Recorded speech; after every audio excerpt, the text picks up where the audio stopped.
Okay, so I will send a link tomorrow if I have time. I'll try tomorrow and we'll just see how it goes.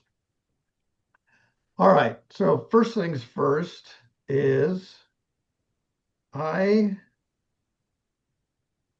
looked at the girls and got to get my notes here.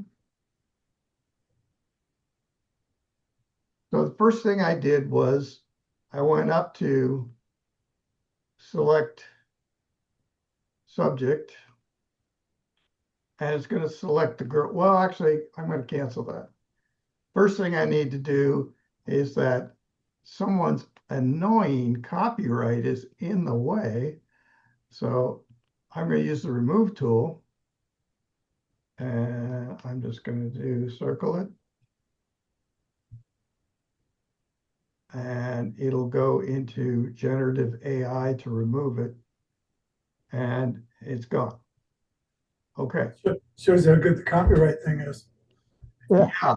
Uh, it made her jacket a little futzy. Yeah. And if I had time, I would fix that. It's pretty easy just to clone down that section of her jacket. And actually, when I did it as a practice before this, it did not do that. So You've got three options, Gary, right? I uh, have, I have a question because not with the remove tool. I didn't put that copyright on it. Is The this club No, does. That's on the club. that's a club? I Okay. took it off the club website and it Okay. automatically puts it on there, which is a good thing, right? Yeah. Yeah, Right. sure. Uh, but anyway, that's how that would work. So what I did was I'm going to select a subject, and I could do it down here too, this floating bar down at the bottom, which is your AI tools. I could just use that too. And I am in the Photoshop beta version right now, but it works the same way in regular Photoshop. So we've selected the girls, and then what I'm going to do is I am going to right click inside the girls here. Hello. I'm going to right click. You need to have a selection tool if it's not highlighted over here on the left. Any one of these selection tools will be fine. And then I can layer this via cut. And there's a specific reason. So I cut them out of the background and you'll be able to see that over here. I gotta minimize you guys because you're in my way. Okay. Uh, I'm going to move the background copy, which is the sisters. And then I'm going to, excuse me, I'm going to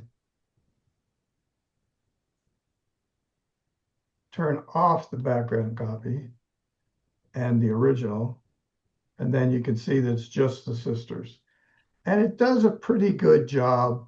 There's some errant hairs here and things that, like I said, if I was doing this and I had plenty of time, I would do this perfectly on the selection of the hair. And there's plenty of things online that you can go to for hair selections in Photoshop. And it's not difficult, by the way, and you can find out more about it. Okay, so now I'm going to go to just the background and I'm going to turn off the girls. And you can see what we have here. I'm going to make this a little tiny bit smaller. And by the way, you can make it any size you want simply by getting to know the percentages in the lower left-hand corner.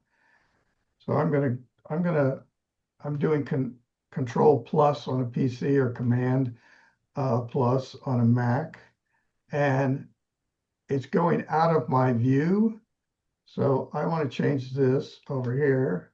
I'll change it to 45% and I'll hit enter and then I'll make it smaller. And that's just the size I want. Okay, so I will now take my marquee tool. It's a rectangular marquee. And I'm going to take it and I'm going to select an area right here. And by the way, it overlapped part of one of the girl's arms. And so I'm just going to hit the right arrow key and move it away from that. I don't want her arm messed up. And then I'm going to right Excuse me, Eric, where's the right arrow key that you used? on the keyboard. Oh, on the keyboard. Okay. I thought Yeah, maybe, okay. Got it. yeah, right arrow key on the Yeah, keyboard. yeah, yeah. Uh, and that just moves it over 1 pixel at a time, by the way. So it's good for detail work. And I'm going to layer this via copy this time.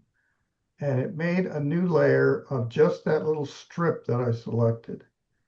And I'm going to go to that layer. I'm going to take the move tool and I'm going to take that and I'm going to put it over here. Now it's not going to line up the way I want to because I want to flip it the other way. So I can do Control T or Command T on a Mac. And I will say flip Horizontal. horizontal. And now it's going the other way, which is what I want. And the reason that I want that is that I want to continue I don't want it to be the curve of the trailer in there anymore in my little world. And then I lined it up there. And then what I'm going to do is I'm going to push the shift key and I'm going to grab this center and I'm going to pull it over. So Eric, I Yes. had a comment. If I was doing that, I Yeah. would have just enlarged the thing and told it to do generative fill. You could generative fill.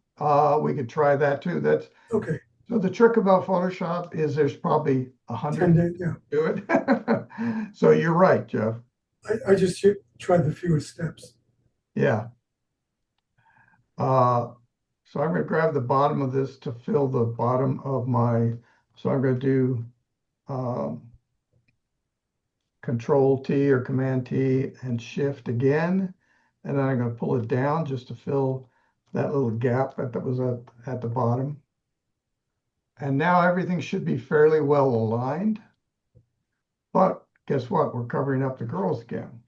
So we can do one of two things. I put the girls on a layer on top. So let's see what happens. So what the weakness here is that there's a line where these blend together only behind the youngest. I assume that's the youngest, Sue? Yeah. Only behind the youngest girl, there is a little bit of a line. So here's what I'm going to do. I'm going to merge that little strip layer right here, and I'm going to merge it with the background. So I'm going to select two layers, and then I'm going to hit right click, and I'm going to merge those two layers. Now the girls are still on top, remember that. And I'm just going to go to the background layer. I'm not affecting what the girls look like. And I'm going to go to the clone tool and I'm going to remove, I'm not going to remove, sorry, I'm going to reduce the opacity to 65%, let's say. And I'm going to grab a big brush and I'm keeping hardness. Typically I would have 0 for the background, but since the background has some clarity and we like the background because it's got some grunge to it, we're going to take the hardness up a bit and you'll get an idea why here in a second.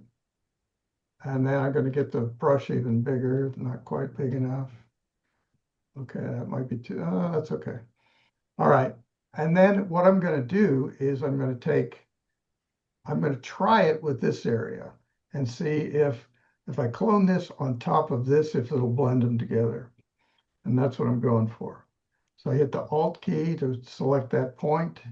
I come over here.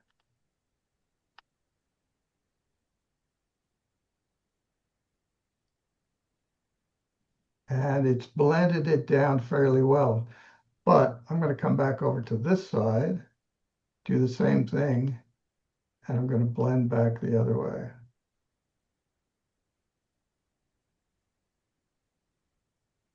Okay, that looks reasonable to me. And by the way, we don't need the frame over here on the trailer, so I'll crop that out too. And I could, I'm not going to do it right now, but I did it when I was playing around with this.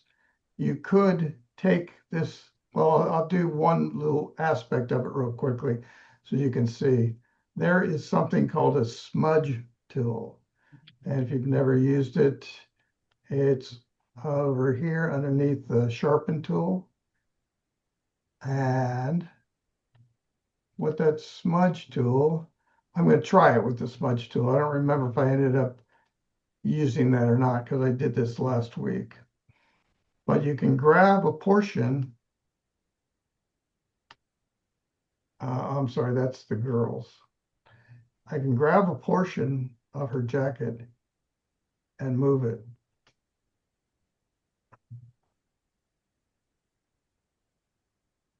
And if Wouldn't a liquefy tool be better? you could try it with the liquefy tool as well. That's a good Because that's a the good smudge, suggestion. yeah, the smudge tool looks like it drags what's there. Oh, you know what the judge said before you do this? The elbow was cut off. Yes, right. So for the judge, I would have cut off some on the right side, expanded on the left, and let the generative AI fix the elbow. Yep, you could do it that way too. So there's still some question, by the way, of using generative AI in competitions, by the way. In monochrome, pretty much everything's allowed. However, we're still the board is still a bit on the fence of how AI is going to work. But I would use either smudge or liquefy tool, which is under filters, filter liquefy. And I could use a liquefy tool and I could make that bigger, too big. You have to be careful with the liquefy tool because that also will can blur things. Yeah, so you have to be careful how to use that. So I would probably clone that and fix it. Yeah. And then So also, this is what I can say for the board when they're discussing it. yeah, Why would generative AI be any different than using a clone tool or liquefy? that's the discussion that we're having. Yeah, I don't see the difference. Yeah, well, especially since there's so much in cameras and in AI in general Yeah. these days that it's hard to know. Let me just finish. Eric, on that subject, if I can, Yeah, I was at the board meeting, and so one of the things that got brought up is about using AI. Like if it was less than 10% of the photo, do you recall how that fits into this discussion? yeah. I don't know if it was 10%, but that was one of the factors because I presented that study that was done. Is that what you're talking about? You're right, and but kind of as a guide as to what's permissible. Yeah, it was up to one guy said up to 40%. Whoa. So, but we have to wait because that has none of that's been decided. So I'm cropping, by the way, and then I'm going to crop this last little piece out. And you notice I'm not using the crop tool, by the way. I'm using the marquee tool because it allows me to see everything without any grid or anything else. And I just have gotten used to using it that way. Okay. So the girls are separated. We've got the background separated. And Jeff, I did use liquefy in my notes here. I'm looking now. Okay. Yeah. But you can also use that smudge tool, like I said. And I'm not trying to do anything perfectly here. I certainly could spend more time. Okay. So I duplicated that right strip. I merged it. I cloned the area so that it looks fairly seamless, the background does. And now I'm going to go to filter camera raw, which is the same as the develop map module in Lightroom. in Lightroom, yeah. So I want to be on the background is where I want to start. So I've started in the background, and now I'm going to go to filter camera raw, same as develop module, and I'm going to hit this. I like dehaze for a lot of things. You have to get used to it and you have to practice with it, but I'm going for that grunge look. So Good. it's darkening it, it's grunging it. I'm going to add a whole bunch of texture to it to do that. Clarity can or cannot help depending on, see how dark clarity makes it. So you have to decide where you want to stop with that. And I'm going to stop about right there. You didn't touch grain yet. What'd you say? You didn't touch grain yet. Doesn't touch grain yet? You Oh, didn't. no. I don't like grain, and I'll show you why. You could add a bunch of grain to it. And it doesn't really change it much because we've added so much texture and other things. But grain tends to also create, in my JPEG, artifacts and pixelization. And so I kind of avoid that one. Okay. And we could do vignette just to give it a little bit more focus on the girls. So I add a little vignette, and now we're going to say okay. And that's a whole bunch more grunge. Now, Adds the motorcycles back there. yeah, that's right. And some smoke or something. The rock band and some motorcycles. Yeah. So now the girls, though, says nasty girls, right? So now we need to do the same thing to the girls. So I'm going to the girl layer, and we could stop here, which initially I did stop here, but we could go to the girls layer and do the same thing with the texture and the same things I did for the background. And I think I have that here still. Let's see. No, I don't. Okay. I don't have it on my layers list. So I will go to the girls and I will do the same thing. And we're going to go to camera raw. And then we're going to add a bunch of texture to them. We're going to harden them up. These are going to be tough girls. Not so much that they look like they're dead, so you have to be careful of that. But harden them up a bit. And let's see if I'm going to try a little. I'm sorry, I'll have to do the dehaze first. So watch the hair. The hair should be getting more straw-like and more contrasty. You could also use contrast if you want to. Let's see what that does. I think that's adding too much to it. Too much. Yeah. So I'll leave that alone. And maybe I'll open up the shadows a little bit because their eyes are starting to look a little dead. Okay. And then let's go back to our effects and we'll try grain, but I don't think grain's going to help us. No. Okay. You know what? To me, it goes against the grain to do this to girls. Yeah, it goes against the grain. And so there's our girls. And I'm going to open up the original and we'll put them side by side. So I've got to, let's see, what were they? I think, was it this one? So while there's a break in the action, Do you guys use TK9 as a plugin? I don't even know what that is. What is TK9? Okay, TK9 is a little plugin that takes all of these actions you're doing Yeah, and like filters, camera raw, and makes some little boxes that you can just click on so you don't have to go to the menus. yeah. Actually, you can run an action in Photoshop too. Yeah, but this it's already organized. I think it's just a few dollars to buy it, but it's so handy. So all those like when you want to get a stamp layer, there's one button you just click on it, makes it a stamp layer. Um, the camera raw is the button you just click on it. It goes directly to what you want, the most common things. It's Yeah, very handy. It was originally developed to do luminosity layers, but all the other things are really handy. Can you squinch their eyes? I could. Hang on a second though. Let me open them side by side. Uh,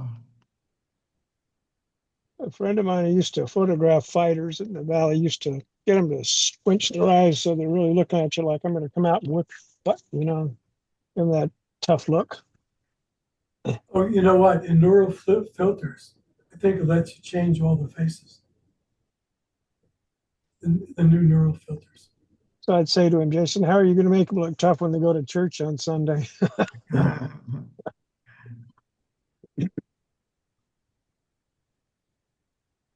okay, there they are side by side.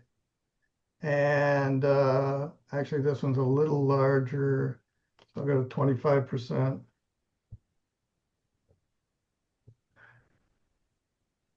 Sue, do you think they'd like being grungy? Well, they don't like, young people don't want, no, they don't like any kind of picture. There's something wrong with their hair and so forth. Yeah. But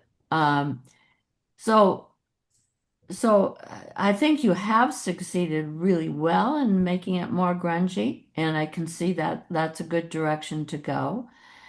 I think one of the things that's lost here, though, is I do think the trailer aspect is lost.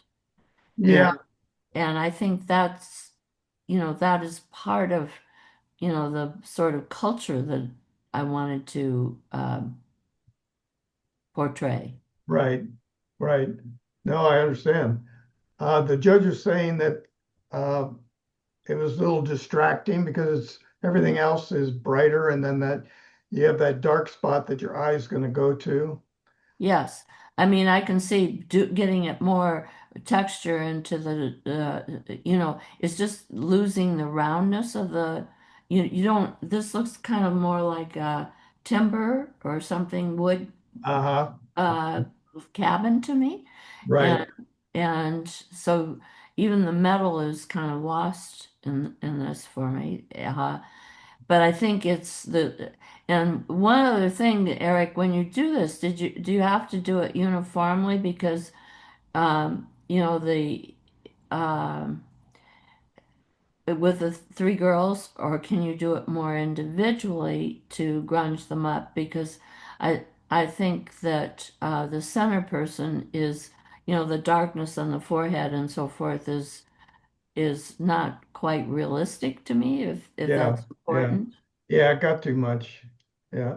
You can see in the original, she's got a darker brow as well Yes. above there. Yeah, and so does the one on the right. Yeah. But I mean, it's and but I think that was a good direction to go in the picture is to make it more grungy, and I hadn't thought of that. So that to me is a real good suggestion, and no, they would not like the second picture. I'm not sure they like the first one that much, but the second one, no, they wouldn't like it all. Okay. Have to give them 10 more years, and then they'll think it's funny. There you go. Yeah, Well, yeah. if it's an album cover, right? It's an album cover, but I do think that I like myself. I still like the idea of it being more of a trailer. Yeah. No, no, I like that too. Uh, okay. So I was just taking it in that direction. The judge made some comments and I thought, okay, we can go that way. Well, no, it's fun to see what you're doing because I really just, it was so hard the other night to listen to, there were so many things happening. I just said, I'm giving up. So I didn't hear it. And so Yeah, I think that's a real good criticism, Yeah. critique.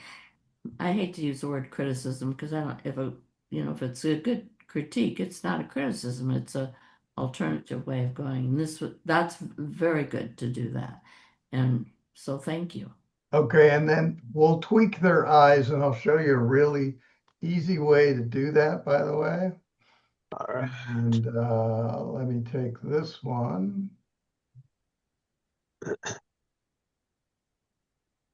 Okay. So Jeffrey had brought up Liquify before, and Liquify has some interesting tools within it. So I'm going to click, oops, I have to be on the right layer. I'm sorry. I have to be on the girls. And let's see. There we go. Okay. Ooh. I'm going to scrunch their eyes based on this layer. And so we're going to do filter liquify, and it'll take 10 seconds. And then if you go over here, you could say face aware liquify. And face one, they don't tell you which one is face one, but I assume it's the one on the left. And then you can look at eyes and click on eyes. And you can make eye size. So let's see if this affects the girl on the left. Yep. See how her eyes has got marked Uh-huh. a lot smaller. Right. Or And squinty. you can tilt them if you wanted to. It'd be great for Halloween pictures. They would. Yeah.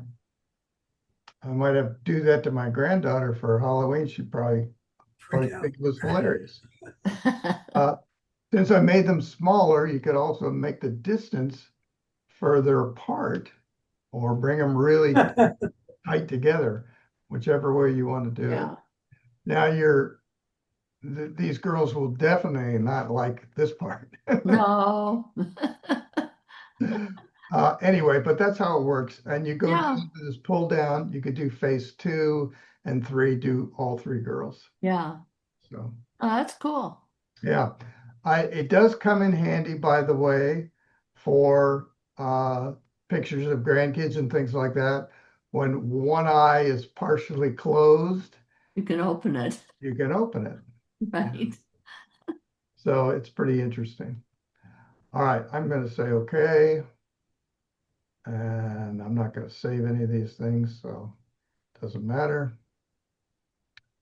And we'll move on to the next topic.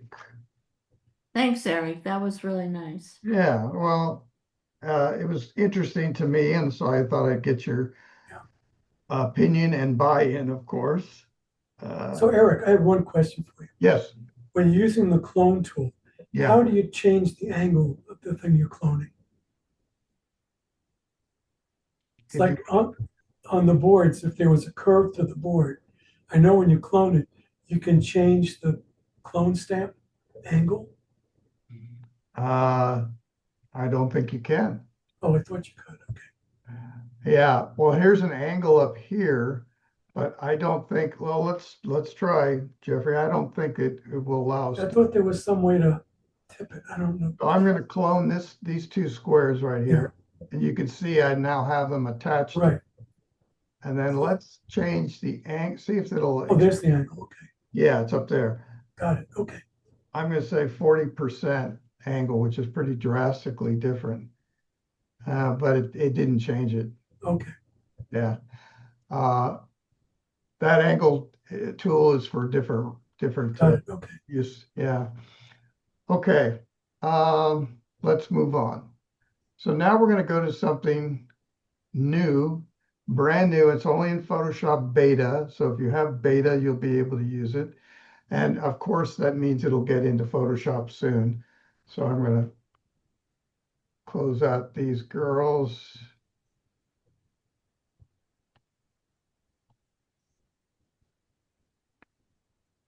And I'm going to go to this shot. This is called Kitty Cucumber. And this is one I just pulled it off the web. And the whole reason for us to have it, and we'll see if this works, because this is in beta, that means you're at the mercy of who's ever using Adobe's servers at the time. And so a lot of the generative stuff is all going through one set of servers at Adobe. So it gets busy. So we will see if we can do this. But this is so simple. So you can see it's kind of fuzzy. It's not really sharp, that sort of thing. So you can go to Image, Generative Upscale. This is the new thing. And you click on Generative Upscale, and it says, okay, you can get 2x. I can make this 2x, which will make this now, the new dimensions would be 1208 pixels by 1010 pixels. Or you can make it 4x, and you can make it 2416 by 2020 pix. And we're going to try 2x just because it's easier on the server. Because when I tried to do it earlier today, it wouldn't let me.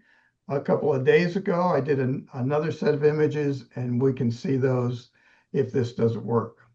So all you do is you choose 2x or 4x and hit the button that says upscale. And you'll see that it's working. When you do that in digital images, you have to have smoothing afterwards, otherwise it gets worse. Say that again. When you do that in digital processing, if you replicate, then you have to have smoothing algorithms to smooth it out.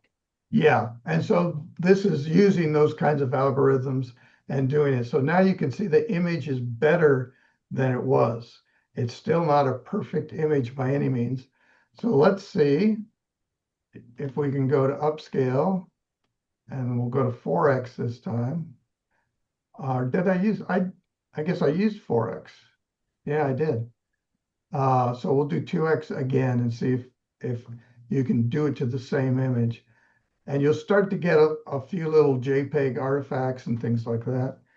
But in general, if you have an image that you're going, oh man, it's not quite as clear as I wanted, or it's not this, or it's not that, or it's a low res image that someone gave you from a camera from 20 years ago, the first digital camera, and it's fuzzy, then you could do that. Not perfect by any means, but it increased clarity. Yeah. And if you're looking at it smaller, it looks fine. If you're looking at it larger, it doesn't look as great, but it looks better than the way it started. I'm going to go one step further, and I didn't try this earlier, but we'll just see here. I'm going to go to the sharpen tool, and I'm just going to try to sharpen these cucumbers and see if that works. Not really. I'm not really getting anything extra by using the sharpening tool. Define them a little bit more, and it might look good if you reduce the size of the image again. Yeah. And that's just control or command minus, by the way. So I was wondering if you use remove JPEG artifacts, if that would work. Yeah, you could put it through a few other filters as well. I just wanted to show you this brand new tool. So do you have Gigapixel? I'm sorry, what? The plugin Gigapixel? Topaz. Topaz Gigapixel. Oh, yeah. So that works. That could work better than this. I'm not sure since I don't have it. I've never been impressed whenever I've tried it. Oh, you know Yeah. what? So especially for, I found in birds, if you have a little bit of motion, you can enlarge it and have it take out the motion artifact. It Yeah, works pretty good. and it works pretty good with this too. And I'm going to show you that in the next image. So this kitty cat, because there's so much texture and it was so low res to begin with, Yeah. it had a hard time, but Yeah. it did improve it. So that's the thing I'm excited about. So now I'm going to show you a different image. So Alan had an image.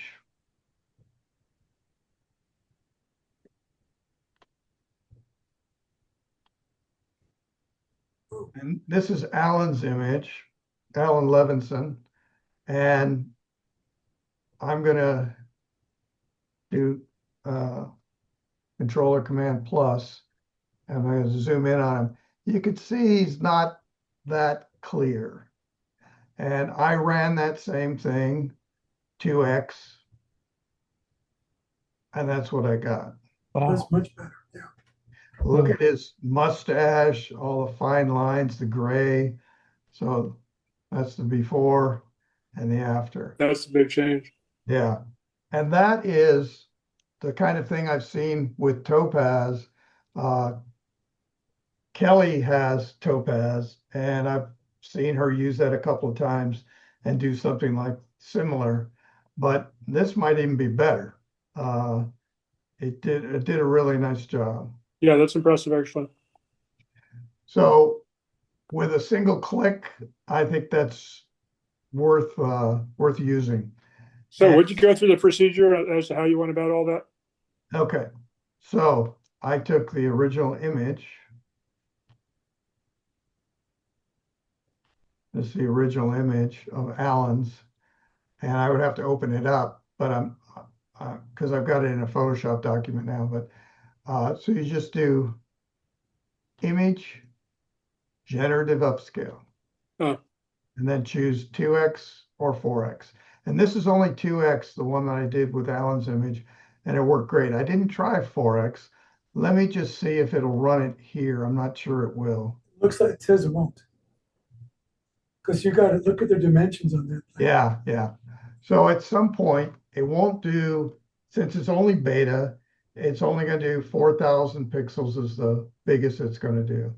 And if I 4x it, it would go to 10,000 pixels. So As a practical matter, I did something like this a bunch of years ago with Xerox yeah, because we had some seismic data we were working with at the time, and they had some old seismic data at lower resolution, but they wanted to use higher resolution printers. yeah, So I had them develop a replication that would do a 2x. And that way they could pull the old data out of the files and play it out on the wider or the higher resolution printer. And it came out looking pretty good. yeah. Then one day, the Xerox software engineers walked into my office and said, "You can't do that." And I said, "But I did it, you know." And they said, "Well, yeah, but we need to take it into the computer and do a bunch of processing and post processing on it, smooth it out and so forth." And I said, "How much would that be?" He said, "Oh, about $10,000."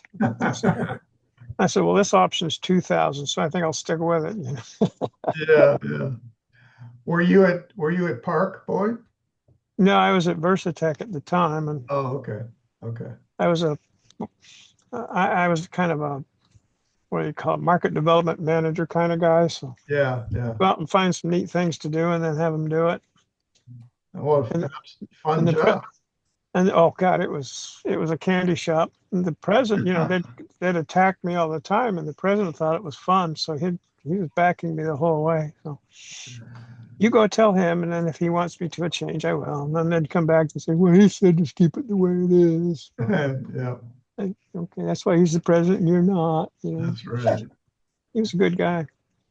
Oh well, so that's what I saw practical in the past, where you have old data. So when I think about this, I think, well, let's go back to some photographs we took 25 years ago and see Yeah, if we can make them look good today. you could. You could. I think that's So, its value. yeah, so I did that with Gigapixel Yeah, and Topaz AI. So I had some really old pictures that were scanned off of a 4x6 print, yep. which was kind of miserable to start. And it did a pretty good job. Yeah, there's some, if you've ever used in filters, the neural filters, Yeah. in the neural filters, it's going to show you a whole series of them here in a second. Down here, They have a super zoom where you can zoom things up. And they also have this JPEG artifacts removal tool, and that works pretty well. But what works the best is these for photo restoration and old photos is this down here. And you can play with these when you get a second. But the JPEG artifacts removal is a good tool. This restoration tool is good. The super zoom is uh, I think what we just did with the generative upscale is better than the super zoom. So I'm not sure the neural filters are not from Adobe. They are Adobe includes them, but they're from outside sources. But this upscale is from Adobe. All right, I'm going to close these neural filters. And I'm going to close Alan's picture, and I'm going to do the last picture. No. Okay. So what I did with this, and I'm going to show you a really quick way, and this is something that everybody knows, Matt Kay Oh, yeah. and his online nice tutorials. This is from one of his tutorials. He went through a rather lengthy process to do what I'm going to do in a minute. So I will also send you the link to the way Matt did it so you can take a look at that. But I'm going to take it from this to that. That was the original photo, and that's what I took it to. And if you give me 1 minute, I'll show you how I did it. You got it. Okay, so here's the deal. You use this tool, Polygon Lasso tool. And the Polygon Lasso tool, the key to all of this, in order to make this golden glow look like a golden glow back there, it has to be soft on the edges. It has to blend into the other rocks.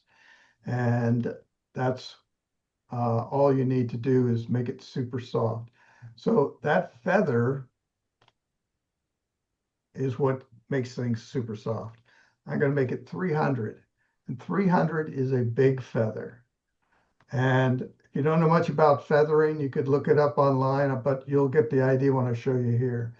And all I'm going to do is I'm going to select this area.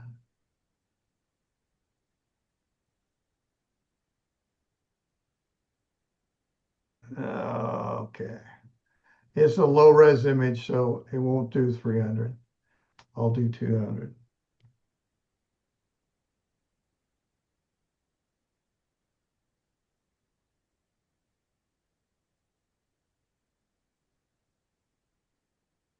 I'm going to take it and I'm going to put it in that area. And what a feather does, the edges will fall off like the vignette. Vignette, the inside portion of a vignette, when you're going dark on the outside edges, is going to fall off. And that's exactly the same way this works. And the feather is there. And then I'm going to do image adjust. And I'm going to do hue and saturation. And I'm going to take the saturation. And I'm going to increase the saturation. So I'm getting this glow in the background. And it falls off nice and soft. Now, if you wanted Now to, you increased saturation, but it seemed like you also increased luminosity. Did you? I didn't see it. no, only saturation. Huh. You could use either one. Luminosity you could use instead of this if you wanted to. I'll go backwards. So that's the original. Image adjust. This is hue and saturation. So I didn't touch the hue. I only touched saturation. And I brought it up. And you bring it up to a point of where you feel comfortable with it so it doesn't look fake. and you don't overdo it. You could also do one other thing, which I did to that other image, is take the sharpen tool and just get a really big sharpen tool. And it just brings out some of these rocks a little bit more. You're just clicking as you go. I'm just dragging. One big click. Clicking, I clicked it here and I just was dragging it. I didn't let go. I did not let go. And you could even do it some back here too to get a little more definition in those rocks. That's the sharpen? That's a sharpen tool over here. Yeah. Okay, got it. So that made it a dramatically better photograph. Yep. And I'm going to go back in the history a little bit. If you don't use the history tool, by the way, it comes in handy. I'm going to go back to where I opened it up.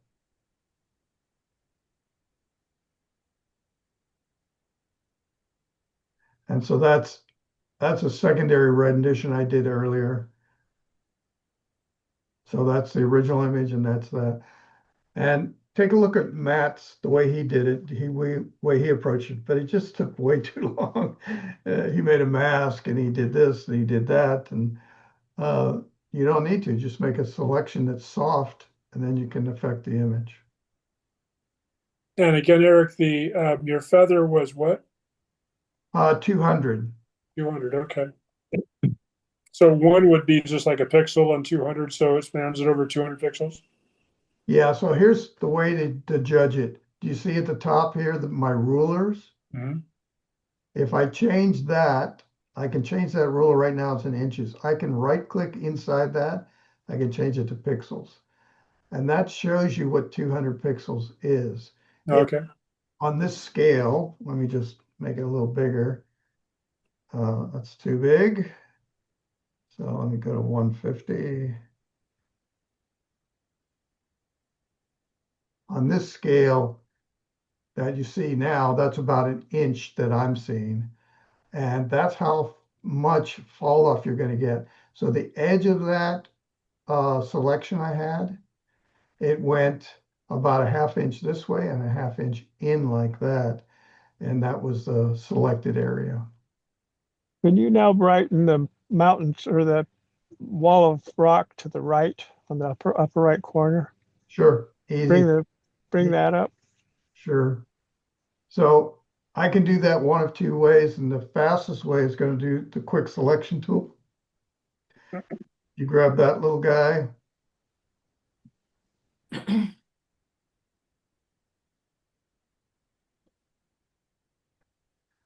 and that gave me a quick selection. That's to image adjust, and I'm going to go brightness and contrast is what you want to use. And here's a trick about this. So you bring the brightness up. Oops, I'm on the wrong layer. I got to go back to the right layer. You got to go image adjustments, brightness and contrast. So when I bring the brightness up, you'll see it start to come up. Okay. Selectable, yeah. And you don't want to come up too much because it should be darker. But here's the trick is you use the contrast and bring that up. And it's going to initially look darker. Now you can bring the brightness up more and you'll get more of the reds in the rock. Oh, So and that's, yeah, a practical situation is if you're out shooting birds and it's a sunny day yeah, and you're doing a really good job, and then one of them will fly underneath the tree and up into the branches. Now you got a bird that's flown into the shadows. right, right. And yeah, you can select just that bird. And if you do just brightness and contrast, I'd say 80% of the time it'll take care of it. So, Okay. but that gives you an interesting looking rock wall. I think it's too strong for this image personally. So I probably wouldn't do that, Right. but you You could could. do half of it. You could do just a little bit of brightness to it. So I'll go back to here's the original selection. And I have to get the rest of that rock right there. And then image adjust, brightness. And in that case, I probably would not use the contrast. I would just bring the brightness up a little. And 90 is actually quite a bit. So it tells you that rock is really dark. So the other thing you could do is you could do image adjust, and you could go to shadows and highlights. And you could bring the shadows up or down. Uh, I like oh, wait a minute. Wait a minute. I was on the wrong layer again. It keeps defaulting to the background layer. I'm not sure why. I'm going to delete that background layer. Sometimes it will lock itself. Did you see what I just did? I clicked on the lock and it unlocked it. And, and now I can delete that layer. Oh, no, sorry.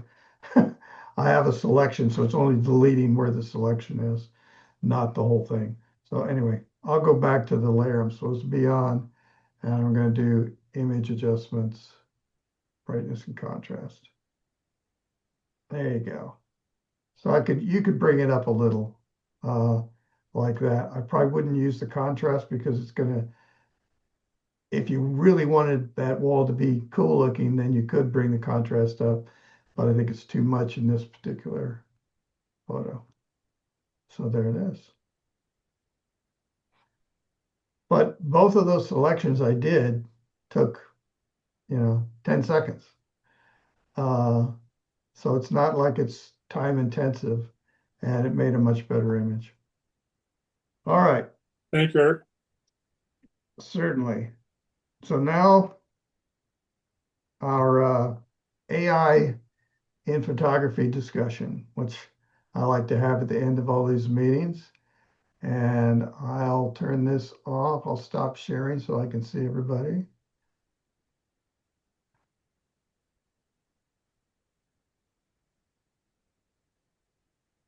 Okay. So what I want to talk about a little bit today, and anything anyone here wants to talk about AI, because I really want opinions. And if you look at the magazine that's going to come out probably Friday, there's several articles. I've written an article. There's several other articles all about AI in that magazine. It's longer than normal because there's some things I wanted to share in there about AI. So good. the first thing about AI, though, that I want to talk about is that it is everywhere. It will continue to be everywhere, and it's only going to get more and more incorporated into our cameras. You won't be able to buy a camera that doesn't have AI at some point. Uh, and I'll bet that next year's models, 99% of them will have at least some AI. So what do we think about that trend? And are we worried about that? How does that affect us as photographers? So my feeling is, you Yeah, know, taking pictures, for example, a bird in a tree, and there's always that one little twig that crosses right through the bird. yeah, So I publish most of my stuff on Flickr. It's not competition. So yeah, I just get rid of it. yep, Takes it right out. Occasionally I get a great shot of a bird and his feet are cut off, or the wingtips cut off, or the beak cut off. I just enlarge the frame, bam, it puts it back in. I'm happy. Gives me a great shot. yeah. And I demonstrated that twig in front of a bird for the board about 3 or 4 weeks ago, Mercury, something like that. Yeah. And no decisions are being made. We're just educating ourselves at this point. But one of the things that was discussed was, you know, you've got a beautiful shot of a bird there. You've got some twig in the way that doesn't really affect anything about the bird. and you could simply use the remove tool, just like I took Sue's copyright out, use the remove tool, and it fills it in beautifully. And so then the question becomes, okay, is AI going out and searching millions of photos in its database and replacing it with someone else's image? Or is it using parts of the photograph that you're seeing and just using it to fill that space? That's a good question. So I think with machine learning, because I did a thing in London with one of those row houses, Uh-huh. and it had fences, complex windows, marble stoops, and there were two cars parked in the way. Yeah. So I used AI to remove the cars, and it built back the fences, it built back the steps, and it seems like it was based on what the street was there. So how do you move a parked car? That's So, right. if it was real life, I would have called the tow truck. The computer did it for me. That's right. Wait, everybody just stop right there. And by the way, we are getting to the point, Adobe has promised this, and I haven't seen it yet, but promise that you can say when you're using generative AI, use my photo as your source. Don't go use other things. So this is supposed to be an option that will be available to us. So that way you could take a picture of 3 or 4 stoops down the way and say, okay, here's your 3 or 4 photos to reference.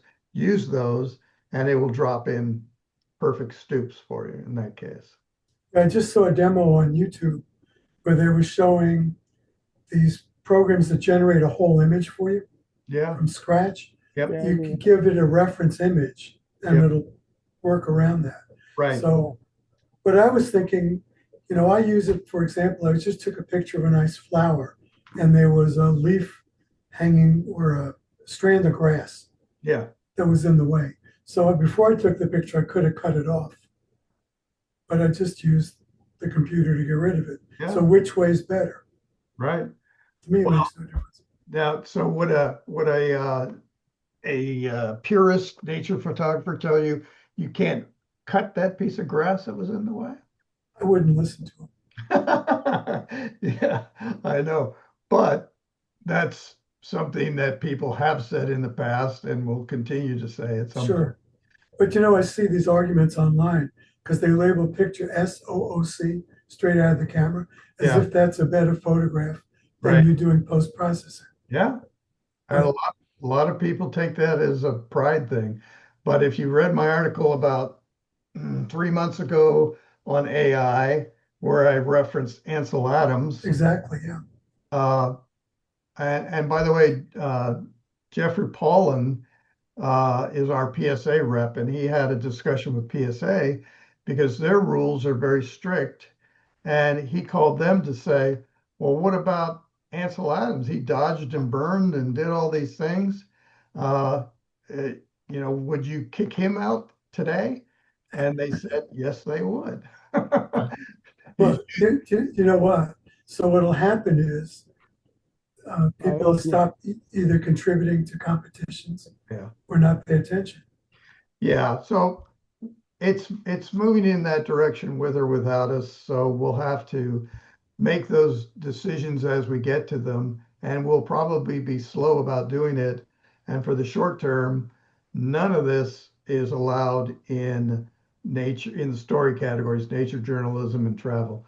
Uh, so be careful if that, because Rick Varley is now the sergeant at arms and he doesn't know that much about these things.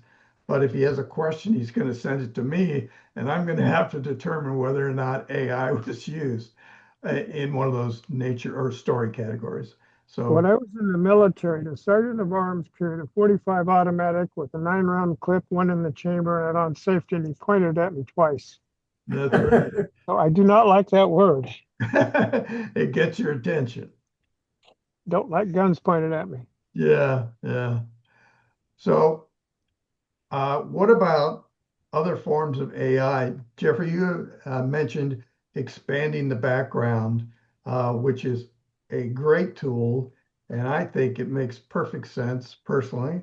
But is that something that is on the edge, or we can allow it or not allow it? What do people think? To me, it's just like the inverse of cropping. Yeah, So, Inverse or cropping. yeah, Well, Eric, I think you said it at the beginning. AI is here and it's not going to go away.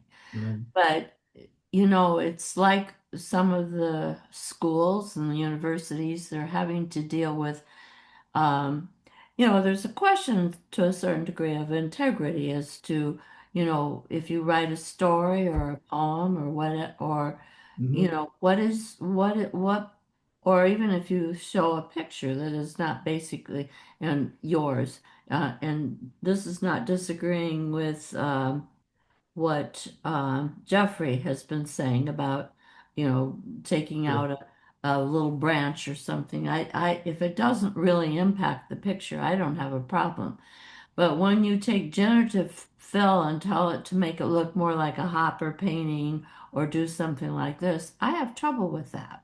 Yeah. I don't find there's integrity in there. And, um, like the expanding, canvas expanding, I think if you add edge to that or what you were trying to do with the picture that you were changing of mine and, Mhm. taking the trailer around out. That doesn't bother me. It does change it, but it doesn't bother me. Right. But if you suddenly, you know, redesign the whole background of the thing of the trailer, so it was I don't know, that wouldn't bother me. We would do that too with backgrounds, but it's the degree to which we are um, meant to believe that this is what came from the individual producer. And I don't know where the edge is on that. Well, you're touched on a line in the sand there, is that a lot of this generative stuff can make up stuff that didn't exist, right? Right. It So does. if it's just filling an edge with stuff that was already in your photograph, Yes. that's great. But if it suddenly decides to put a sailboat back there, then that's not your photograph. Yeah, No. imports a unicorn. Yeah. well, I So, have a But question. so here's my thought on it, which is, and along the lines of what Susan's saying, and as far as I'm concerned, along the lines of what Jeffrey was saying before, you got a bird and there's like a branch or whatever that's obstructing your view of the bird. You remove the branch, you haven't altered the story except you've made it a better story, but you're honestly representing what was there, but the branch didn't help tell the story. right. And so it seems to me that that's clean. And then likewise, like the remove tool, just like in Lightroom, the new, remove brush, Yeah. that's using AI. And whether or not it's doing machine learning based on what it finds in my photo or based on a million photos that it's seen before, which is probably some combination of both, it's still improving the story that it was there that you when you took the photograph. And then it comes down to integrity as to whether or not you're being honest with the story you're telling. So let me give you a touchier one. So when we're out Bayshore, we get a typical California sky, which is just blue. So if I want to take one of my cloudy day pictures and use that as the background for the bird, is that cheating? Well, in nature it is because you really are changing the story. Yeah, if I think in the story categories, I've got to agree with Mercury there. You'd have to avoid that because if it wasn't a cloudy day or it wasn't a dramatic day, then I think that does change the impact of the photograph. So, So, Eric, That's that. I oh, just go want to ahead. say, following up on that, one of the things that confused me about like you got to if you're gonna put a moon in a photo, it's got to be a moon that you shot. yeah, Is or like it can work for clouds. There's a brush in in Photoshop where you can basically brush in clouds, right? Yeah. yep, And so that gets really confusing. yeah. I think that's over the top too. But if it's in the story categories, once again, let me So share. why is like it why wouldn't the picture that you worked on mine that I did, why isn't that a story category? Because it's monochrome. It's because Monica, so it's just the category. Yes, Yeah. Right. So if it's an open, it's not that all things, it's just the rules. Yep. Yep. Okay. I'm going to share my screen again, and I'm going to show you something that's going to, this is a preview to the magazine, and this is a beautiful shot of Montana. nice shot there. There's nothing beautiful in Montana. But guess what? The entire thing was created by AI image Google Gemini. And the description was, the prompt typed in was create a realistic image that looks like a photograph of somewhere in Montana. And that's what it created. You know what? It saves you a lot of travel time and a lot of being out in the cold weather. There you go. There's your travel. This is good regarding climate change, right? Yeah. Yeah, it's 50 below in the winter. I've been there. Yeah. Yeah. So take a look at this one. It won't let me make it any bigger, I don't think. But if you can see this image here Yeah. of beautiful lakes, and so that was a prompt that was typed in, but none of that exists in Montana. That scene does not exist. But what you're going to read in the article is that uh, they did these AI generated images and they posted them to represent real photographs flooding several Montana themed Facebook groups like Living in Montana, I Love Montana, Pictures of Montana. So people are not using discretion, not using ethics, and they're saying, look at what a great shot I got, when I was Yeah, backpacking. no kidding. Yeah.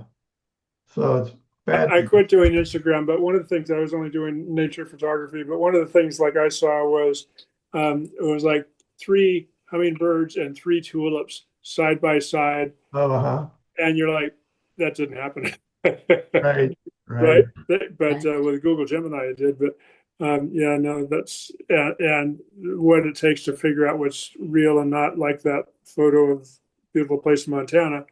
Yeah, Damn, it'd be hard to tell. yeah. So there's just so many things that were, there's leading lines in here, which make it nice. There's a hot spot here that draws your eye. You've got the reflections in the lake, all these things that AI built, which they did a nice job, but it's not a real photograph. It's not a photograph. So I know on Flickr, for example, a lot of groups I'm in, you can't submit an image that's generated by AI. It has to be done on photographic medium or digital camera. So, and I agree with that. I don't like these totally fake things. Yeah. I don't like, putting in stuff that doesn't, making up a person and putting them in there. So this photograph gives itself away because of the softness and the kind of a little bit of painterly effect to it, but this photo does not. That's really good. That is something that somebody on your Flickr group could say, "Yeah, I took that picture." No, And absolutely. I I'll tell would, you what, though, on the other hand, I've been using AI, Gemini a lot just to answer questions. yeah, And the answers it gives are just blows you away. Just wow. It really gives you just really well thought out, very specific answers. yeah, And, and, uh, and I'll share one with you. Harkin Slough, where we go to shoot, yeah, sure, Jeffrey knows where we go to shoot Osprey. yeah, So I asked, I was there with Alan, and so I asked about the road, like the road just disappears into the slough and you can't actually see it reappear on the other side, but you can see where the telephone poles, right, continue.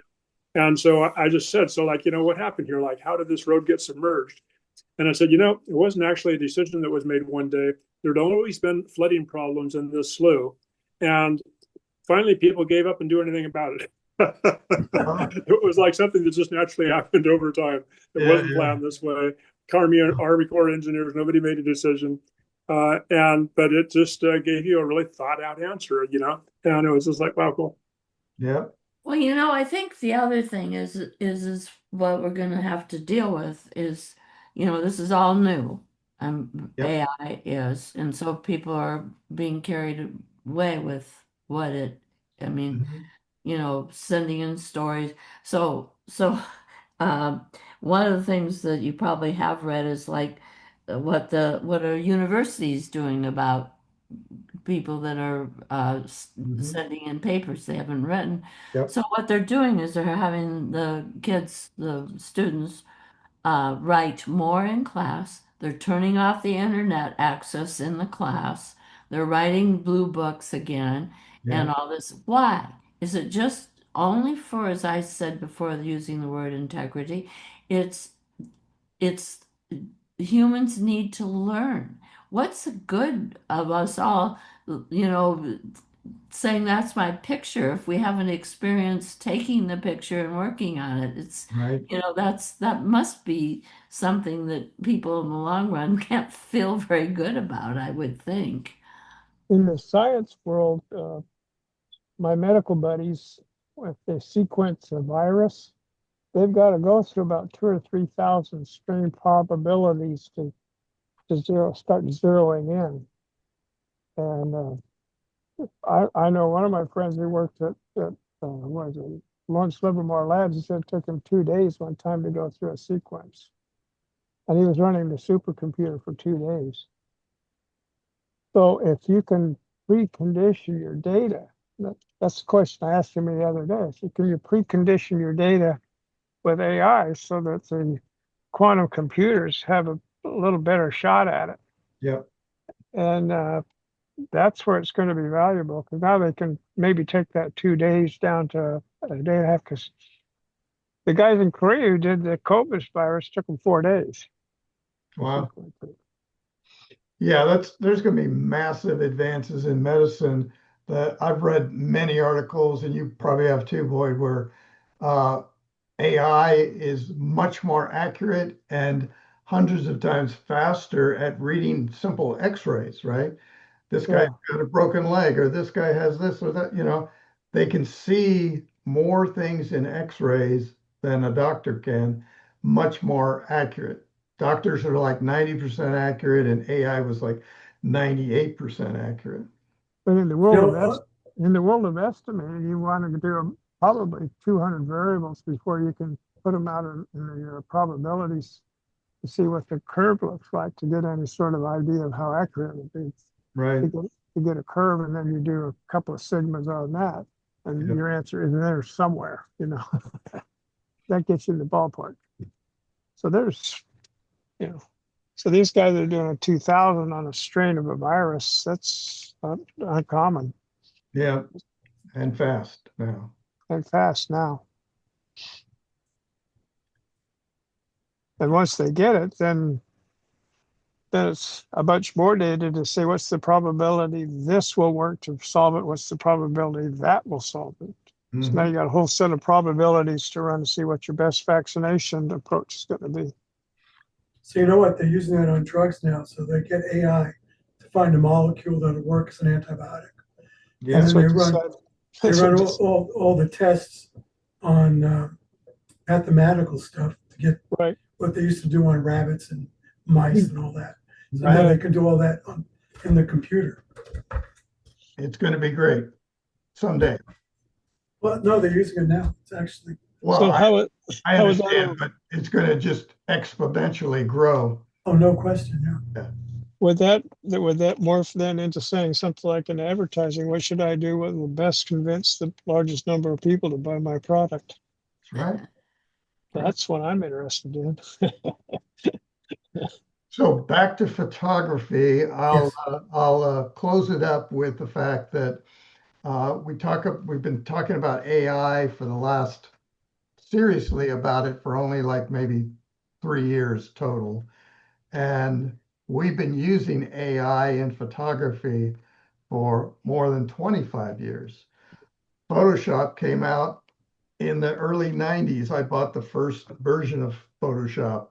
So that's 35 years, right? So it's been here. Everything we do in post processing is AI. So it's the degree of AI, that we're talking about, really, because we're not dodging and burning anymore, even if we were to allow that, which PSA doesn't. We're not doing any of those things ourselves.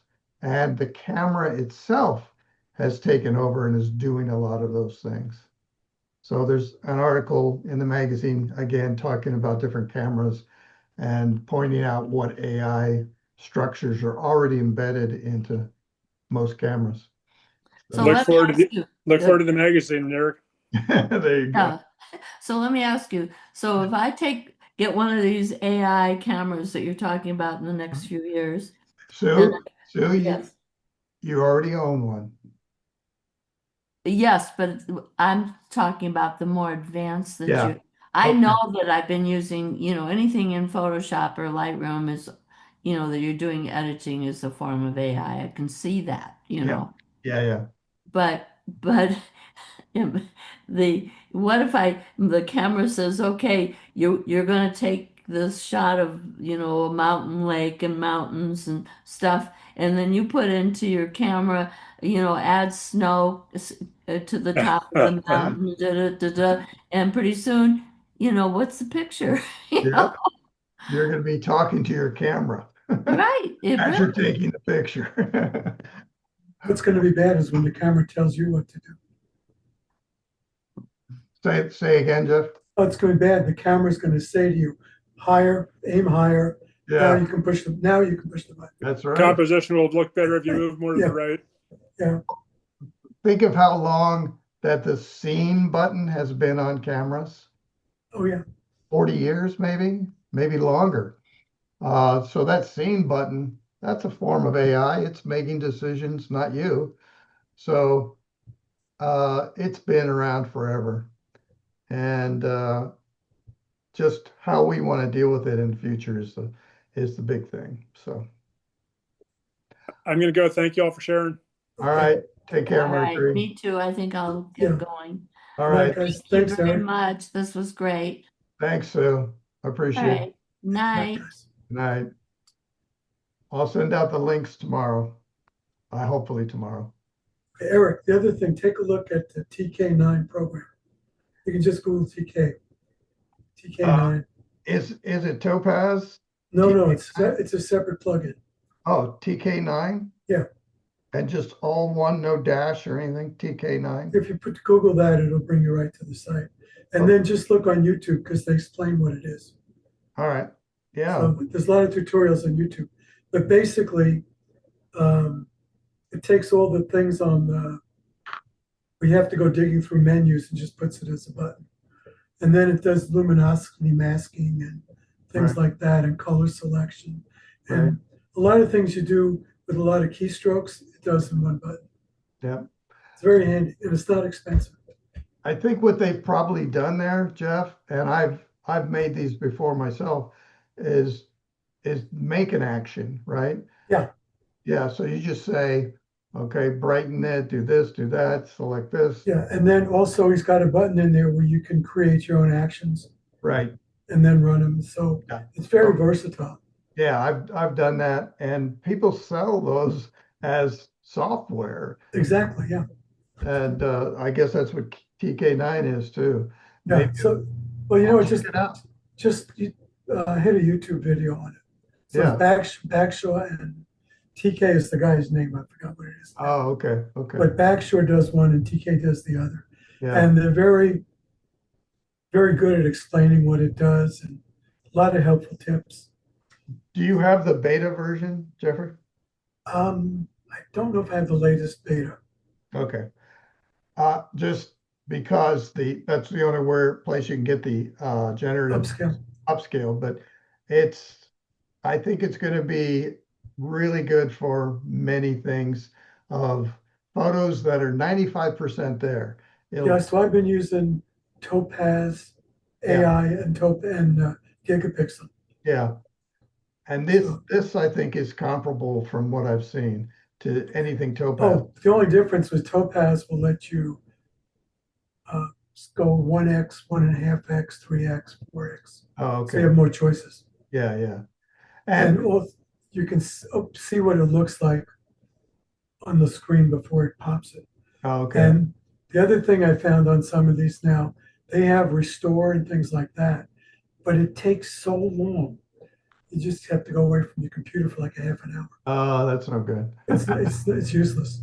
Yeah. And because this is beta, like I said earlier today, I tried to do that cat and it wouldn't let me. It said servers are busy. Yeah. So because it's nighttime, then we can do it. Yeah. The other thing is they're going to start charging for all these Eventually, tokens. uh, actually, what they're going to do, I was reading about this recently in an Adobe group, and they were saying that Adobe said that they are going to give you credits with your Right. Photoshop account. And when you go over those credits, then they'll charge you. And the reason being, which makes perfect sense to me once I understood, because they give you like 5,000 credits a year. So you have a lot of credits. And every time you use generative AI for something, it'll use one of those credits. And but it's really there to stop all these sweatshops in India Oh, for sure. Yeah. that are doing all that stuff. Yeah. Because I use the remove tool in Photoshop to take out all the dust spots. Yep. So if they start charging you for every dust spot, it's going to get expensive. Yeah, I'm sure they're gonna come up with some formula because yeah, I can see where you could use it 10 times on a photograph easily. So, Yeah. So what they do now is, as long as you don't hit the button, you just keep right. making little pink spots. It's Yeah. one shot. Yeah. Yeah. And I used ChatGPT to try to. I have a thing called TurboBox Yeah. that puts all your buttons in a little controller, so you can work between your mouse and other thing. You don't need the keyboard. So I asked it to write the program for Lightroom, Yeah. and it kept asking questions, questions, questions, and it said, "Okay, now I can send you the thing." And it says, "Oops, you ran out of stuff for today." And when I went back, it said, "You've asked too many questions. You have to wait a day." So it just kept triggering, Yeah. delaying, delaying, delaying. So I thought, okay, I'll wait. Yeah. I see how that's going to work. You get Well, so much time on the server before they turn it yeah. off. Yeah. But maybe it's got some potential. It does, yeah. Alrighty, well, thank you very much. All right, Jeffrey, take care of yourself. Have a good evening. Great, you too. Thanks. Bye-bye. Bye bye.